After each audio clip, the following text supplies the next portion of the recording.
What is up, Ravens? Welcome to the first Raven Real Talk of the year. All right, I'm Bryson Iderish, and I'm here with Garrett Anderson. You should know the name by now. and basically, we have a very, very, very, very, very important topic today. Important. All right, we are talking about the Queen herself, Tate frickin' McRae. Tate McRae. Yeah. All right. So, basically, she's a singer, dancer, pop star, and she's just the future of music in America, you know? Canadian icon. Oh, and she's Canadian. Canadian icon. So, you might be thinking, Garrett and Bryson, why are you talking about this icon? Oh, yeah? It's because me and Garrett, we're going to her freaking concert in October. I mean, it is the biggest thing on the planet right now. I mean, like, just put everything aside. I mean, this right here is big news. Dude, that's facts. Bet it is. Now, let's just dive into Tate McRae's history a little bit, all right? So she was born in 2003 in Canada, you know, started as a dancer, like classically trained. She was a So You Think You Can Dance finalist at 13 years old, you know, and then she transitioned to making stuff on YouTube, and that's how she gained a lot of popularity, you know, and yeah, she kind of just blew up. Any thoughts about that? You know, no shock. You know, if you have that much talent at such a young age, it's obviously you're going to become a superstar like that. But she can't get greedy about it, though.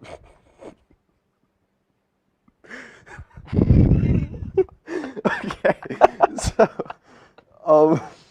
Yeah, you know, obviously, if you've seen her concerts, you can really see her, like, dance background. That's definitely a big part. She's kind of like, some people say she's like a dancer first and then a singer second. Like, she's definitely a performer.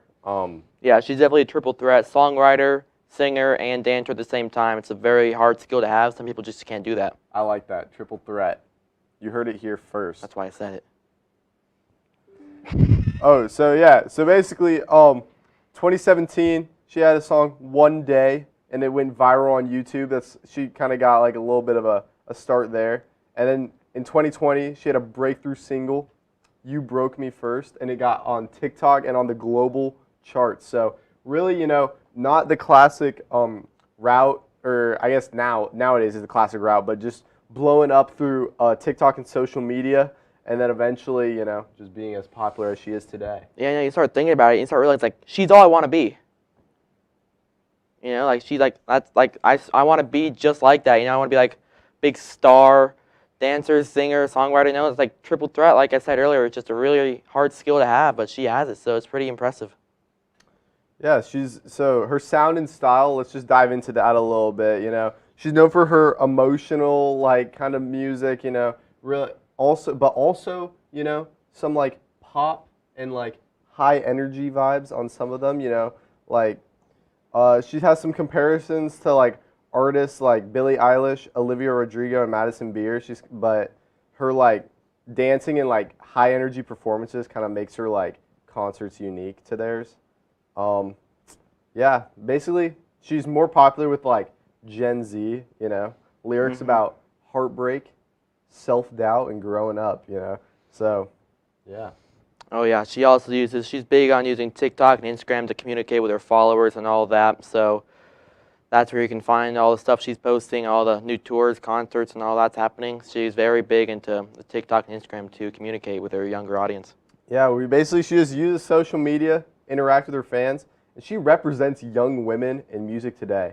And I think that's okay. I'm okay. Like, it's a good thing.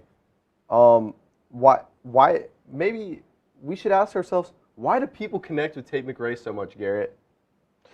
You know, I think it's just because she's a new Taylor Swift. You know, I'll say it. I'll say it right here, actually. She's better than Taylor Swift in every single way. And I'm tired of pretending like she's not. It's not ridiculous to say that. I know. It's not ridiculous to say that. All right. Recent news.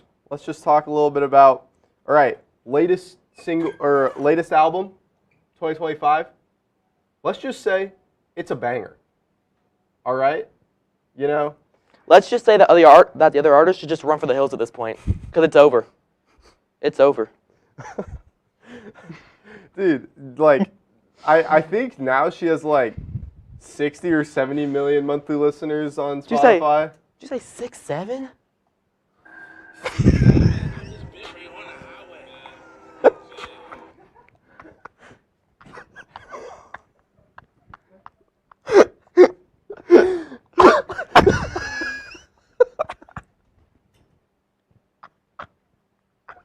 Alright. So yeah, see it, me and Shiesty in our tour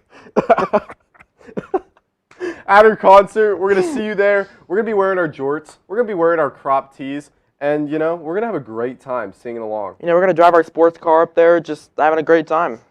Yeah, that's all I got for you. I'm Bryson Iderish. I'm G Shiesty. Yeah, we'll see you next time. Bye, Ravens.